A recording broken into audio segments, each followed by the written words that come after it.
आपण पाहत आहात महाराष्ट्र वृत्तदर्शन न्यूज, रोखठोक आणि निर्भीड.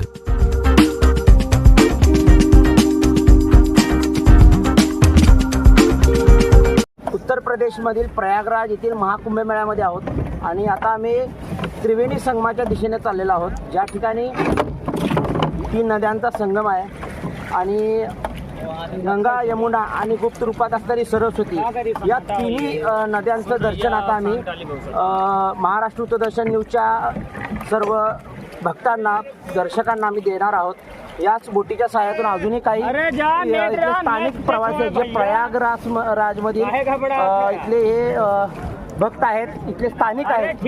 आपण आता या बोटीच्या मदतीने आपण आता या त्रिवेणी संगमावर जाणार आहोत. हे दादा आहेत, ते आपल्याला या बोटीतून त्रिवेणी संगमाकडे घेऊन जात आहेत.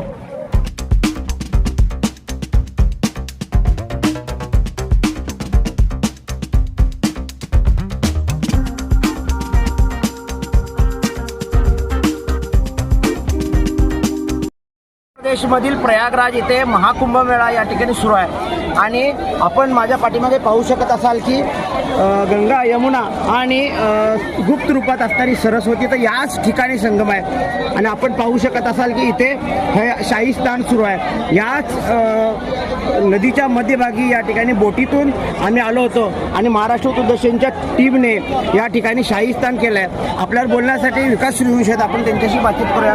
आपण या ठिकाणी बोटीच्या साह्याने इथे आलो होतो आणि काय सांगाल या नदीचं महत्त्व किंवा या कुंभमेळ्याचं महत्त्व? अर्धकुंभ असतो, पूर्ण कुंभ असतो आणि महाकुंभ.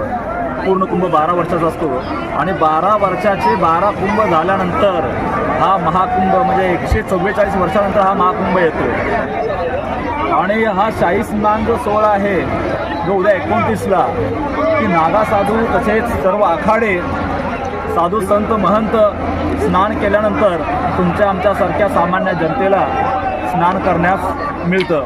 तर ही पेशवाईची मिरवणूक असते. हे जत्ते, आखाड्यांचे जत्ते मिरवणुका पेशवाई मिरवणुकीने स्नान करण्यासाठी येतात आणि ते स्नान करतात. आणि असा हा पर्व, हा सोहळा तुमच्या आमच्या नशिबात आलेला आहे. तुमचा आमचा जन्म अशा वेळी झाला की 144 वर्षानंतर जो महाकुंभ आला आहे आणि त्यामध्ये तुम्ही आम्ही आपला जन्म झालेला आहे. आणि आपण इतके भाग्यवान आहोत की आपल्या नशिबात हा स्नान करण्याचा योग आलेला आहे. आणि या माध्यमातून आपलं कुटुंबाचं असू दे, पितरांचं असू दे, सर्वांचं आपण कल्याण करू शकतो. जे अमृत स्नान याला जो म्हणतो, हा अमृत स्नान आज आम्ही इथं केलेलं आहे.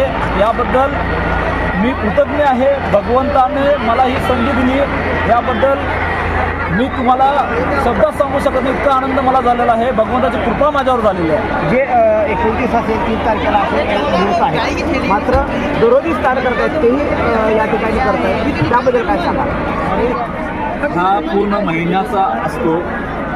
हा कुंभ हा पूर्ण महिनाभर स्नान केलं तर तेच महत्त्व आहे, तेच पुण्य लाभत आहे. आणि शाही स्नान जर केलं आणि मुख्य स्नान जरी झाले 26 फेब्रुवारीपर्यंत महाशिवरात्रीला एक शेवटचं स्नान आहे.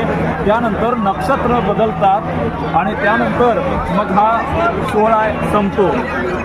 आपण या ठिकाणी पाहतोय की